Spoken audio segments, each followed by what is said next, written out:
what is the 800-gram challenge? Yeah. Yeah, I hinted at it with the fruits and veggies that I really have people focus on adding more fruits and veggies to their diet in a sustainable way by just adding 800 grams by weight of the fruits and vegetables of their choice each day. And then they continue to eat whatever else they want. So they'll probably still have their protein foods, they'll probably still have their snack foods, whatever, but they place this priority in making sure they get this 800 grams by weight. And it's their choice. It could be apples, bananas, it could be beans, it could be potatoes, it could be olives, avocado, it could be broccoli, but it doesn't have to be broccoli. It gets to be what you want. And so this is what makes it really sustainable, in addition to the idea that you don't have to cut out other foods you love. Now, a lot of times people find that some of the snack foods they were eating decrease because they have all this volume of the fruits and veggies, which is a nice benefit of it. But we're not obsessively worried about, okay, some days I might have a cookie or some days I might have a piece of cake. Instead, we're just placing focus on what we're adding to the diet, not taking away. And I'll just add that, the idea for me came out of seeing a research study that was looking at fruit and vegetable consumption relative to health outcomes. So it was a meta analysis. They combined the results of 95 different studies that said, hey, how much fruits and vegetables are people eating? And then what happens to them in terms of death and disease? And no surprise, it was the 800-gram number where the risks went down for like cardiovascular disease and dying and stroke and cancer. And so it comes from observational data about people living and breathing this number and being able to reduce their health risk. Now, I added some rules and I made it into like a diet approach and stuff. But I just like people to know that it wasn't this wacky thing I did with my diet and was like, oh, everyone should follow me. Instead, it came out of research of literally looking at tens and hundreds of thousands of people. It's like, hey, what are diets people are eating that are better associated with health? This is wisdom. I will definitely admit that while I like to think that I am plant based with some seafood and I like to consume plenty of fruits and vegetables, I don't think I'm actually meeting the daily needs that you prescribe. And I feel like there are a few things people like me can do to unblock ourselves. So I'm going to ask a few follow up questions. So, my Yeah. first question is, most of us don't have a weighing scale handy in our pockets, when we're either eating or shopping for food.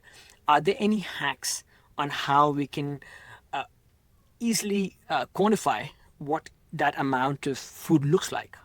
Mm. Yeah, for sure. It ends up being around 6 cups for most fruits and vegetables. And a cup is about the size of your closed adult fist size. So you can think about it as 6 cups or 6 fists a day. And one of the strategies I like to tell people is 2 cups or 2 fists at like each main meal of breakfast, lunch, and dinner. And so that can be a nice strategy approach. And it really can ground your meal. So you can sort of think about it as, okay, well, at breakfast, maybe I'll have an orange and a banana and my protein bar and then go on my way. Now, I know I already gave my example of my breakfast. I skew my grams a little bit later in the day, but nevertheless, the 6 cups method works for people that are a little bit overwhelmed or not interested in using a scale. And the veggies, do they like need to be tightly packed? So Mm. like lettuce, for example, right? Lettuce or romaine, whatnot. Like, does it have to be packed so that it actually is not taking up a lot of volume? Yeah, so lettuce is kind of the one exception to the 6 cups rule where that doesn't really weigh very much. So when people are estimating by using their cup or their fists, I just tell them to add as much lettuce as they want, but don't necessarily consider it a true cup because it would take actually 5 fists or 5 cups to equal 1 cup of the weight of, let's say, peppers or apple or blueberries or broccoli or something like that. So lettuce is certainly healthy, but some of the reason why the weight is so useful is that the serving size of the food you eat helps tell your brain that you're full. Now, there's lots of things that tell yourself that you're full, but one is the serving size. So when we eat large volumes of fruits and veggies, this helps fill us up. This helps us feel full. This helps with satiety. And so this is how we can sort of keep ourselves feeling full on healthy things instead of filling up on all of the processed stuff. Um, but that all of that to say is like the lettuce doesn't do that as much. It's still quite healthy. I still want people to have it. But like, let's say I'm traveling and I'm thinking about my 6 cups method. I'll probably estimate stuff on top of my salad, but I'm not going to worry too much if I get like 50 extra grams from a salad because it's just like you had hinted at. It's so voluminous, but it's not very heavy. So again, when you don't have a scale, I just think about it as, okay, I'm going to have 6 cups a day and then as many leafy greens as I want, not worrying exactly what the weight of those are. You see, your answer is so comprehensive. It's obvious Mm. that your research and your methodology behind the food guidance has been so comprehensive. Does it, a couple other follow-up questions. One, are all veggies and fruits the same? So I know a lot of people love eating potatoes, right? And potatoes could be baked, could also be fried. Another example, persimmon season just hit California. I've been binging on persimmons. I will not admit how many persimmons I can eat through in one day. So, can you give us some insights into what kind of fruits and vegetables are, let's say, the best part of this diet? Yeah. Yeah. The best ones are going to be the ones that you eat.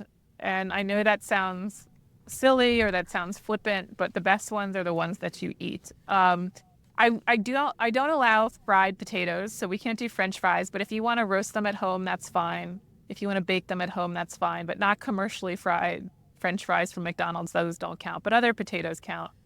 And then tons of fruit is good. I think what people don't understand is that fruits and vegetables have lots of different micronutrients in them. So even though some might be better in vitamin C and others might be better in magnesium, once you have a few of them in the day, in addition to the other foods that you're going to eat, you're going to actually cast a wide net across all of the nutrients you need. And so people will worry about the best when in reality, you don't need the best. You need a good amount of them with some diversity. I mean, it doesn't every single day, you don't need to have 30 different fruits and vegetables. But, also every single day, you're not only going to eat persimmons. You'll have a lot, but you'll have some other things. And when you have a mixture of them, you don't need the best in any single one because you cast a wide net and you capture a lot of vitamins and minerals that way. So even things, and I just ran an analysis for my podcast, but even basic things like tomato and lettuce and banana and potato are really, really healthy. And I kind of get sick of people looking down on stuff like that and thinking they all need kale or like locally sourced raspberries to be healthy, when really run-of-the-mill stuff, potatoes, onions, bananas, carrots, apple are really, really healthy and should not be overlooked. And so long as we have a little bit of mixture, especially across days, you're going to be fine.